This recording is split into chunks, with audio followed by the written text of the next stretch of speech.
friends, in today's video I'm gonna show you how to name cyclic and bicyclic alkane. Let's start by naming cyclic alkane, which are known as rings. They have a molecular formula of CnH2n. And as we know, for the straight chain alkane, the molecular formula is CnH2n plus 1. Let's first explain the difference between these two molecular formulas. So for the straight chain alkane, the first and the last carbons are bonded to 3 hydrogens each rather than 2. But for the cyclic alkane or cycloalkane, the first and the last carbon have to fuse in order to make a single bond and a cycle. So for this to happen, we have to remove one hydrogen from each carbon. This is why it's CnH2n rather than CnH2n plus 1. Now let's dive into naming cyclic alkane. Let's start with this molecule. In order to name it, we have to count how many carbons does it have. In order to do so, we can go this way or this way since it doesn't have any branches. So we have 1, 2, 3, 4, 5, 6, giving us the first name of hex. Since it's just single bonds, this gives us the last name of ane. And since it's a cycle, this gives us the prefix of cyclo. So the name of this molecule is gonna be cyclohexane. We always start by the prefix, then the first name, then the last name. Let's do another example. Here we have this molecule. In order to count how many carbons, as we said, we can go this way or this way since we don't have any branches. So we have 1, 2, 3, 4, 5. We have 5 carbons. This gives us the first name of pent. Since it's just single bonds, this gives us the last name of ane. Since it's a cycle, this gives us the prefix of cyclo.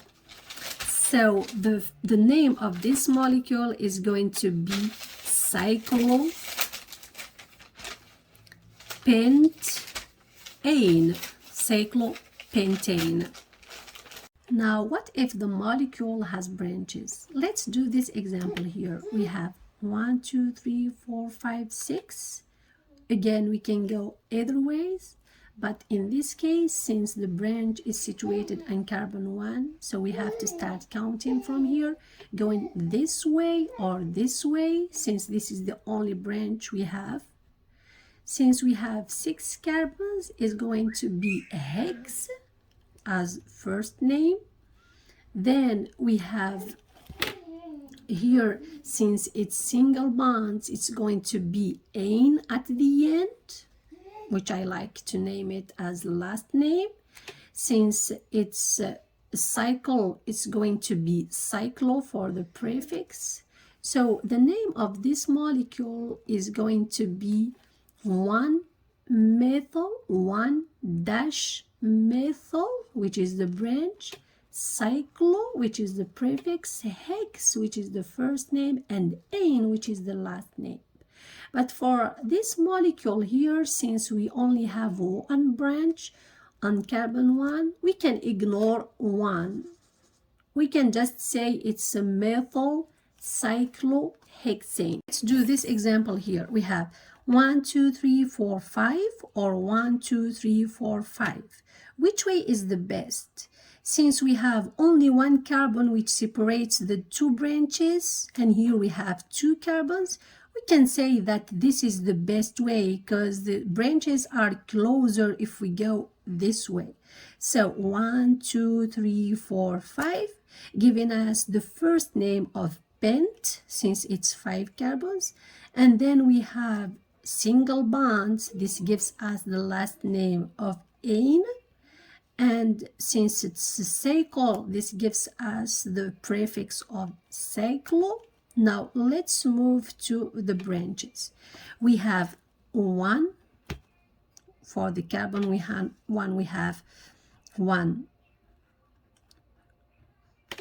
ethyl. We have also a methyl. For carbon 3, we have a methyl. Since we have to go alphabetically, so here we have to start by E rather than M. 1 ethyl dash 1 3 dimethyl, since we have 2 methyls, then cyclopentane. Again, we have on carbon 1 ethyl.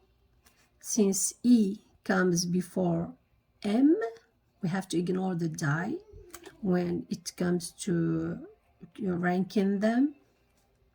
1 ethyl dash 1 3 dimethyl, then it's a cyclopentane. So this molecule is named as 1 ethyl 1 3 dimethyl cyclopentane.